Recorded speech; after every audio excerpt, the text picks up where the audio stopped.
Hello, how are you all? So we'll continue with chapter 2 problems.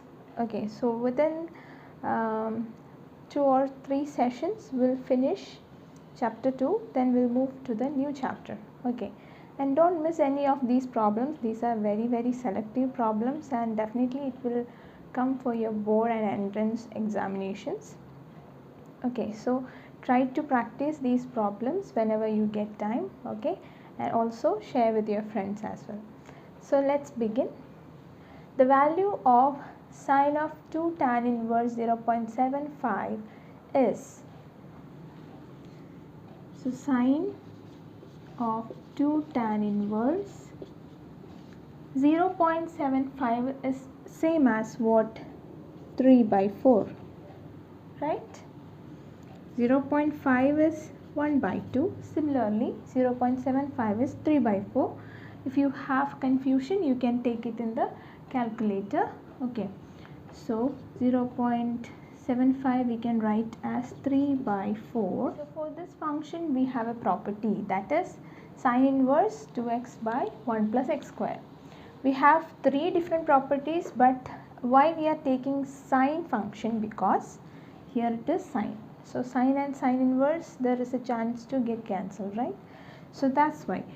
So write sine of sine inverse 2 times 3 by 4.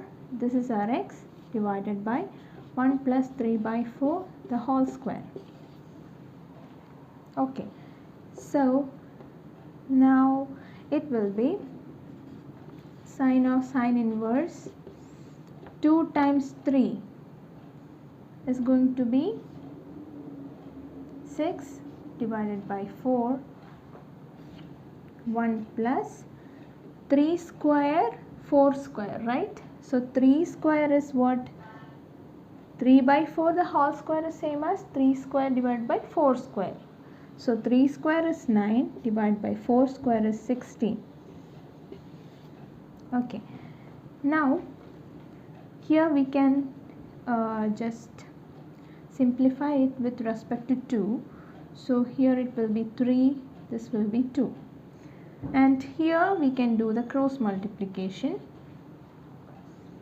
So this is going to be sine of sine inverse 3 by 2 divided by 16 plus 9 divided by 16, right? 16 plus 9 divided by 16.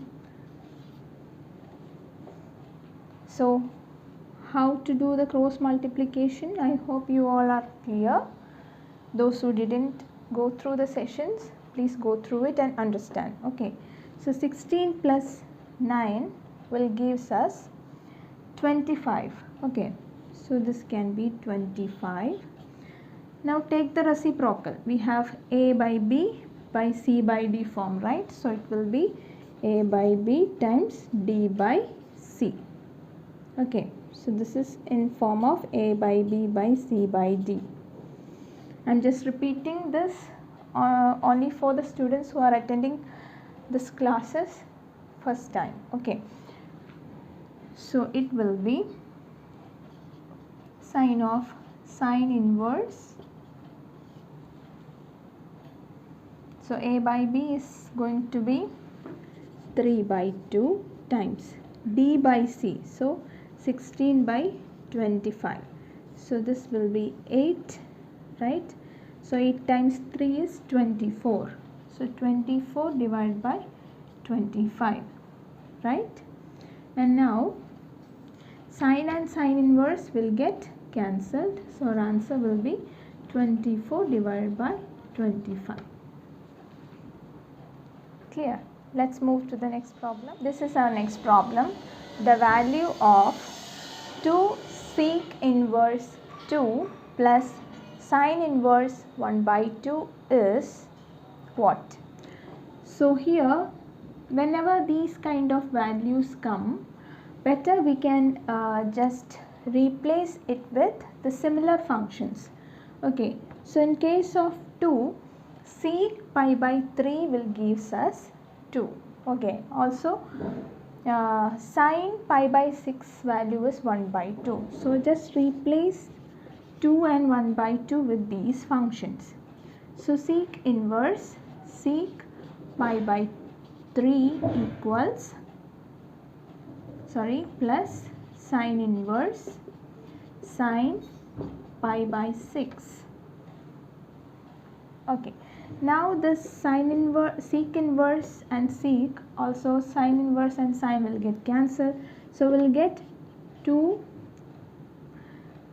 into pi by 3 plus pi by 6. So this will be 2 pi by 3 plus pi by 6. Now we can do the cross multiplication. So 6 into 2 pi will be 12 pi plus 3 into pi will be 3 pi divided by 6 into 3 will be 18. So this can be written as 15 pi, right? See, here both the values have pi. That's why we are adding this. Okay, suppose we have the value like this. One is having pi, the other is without pi. Then we cannot add this. Keep the same value as such. Okay, we cannot do any addition operation there. Since we have pi here, we can add both the values. So 15 pi divided by 18. So in 3, this will be 5. So here 6 times 3 is 18, right? So 6. So 5 pi by 6 will be the answer. Okay.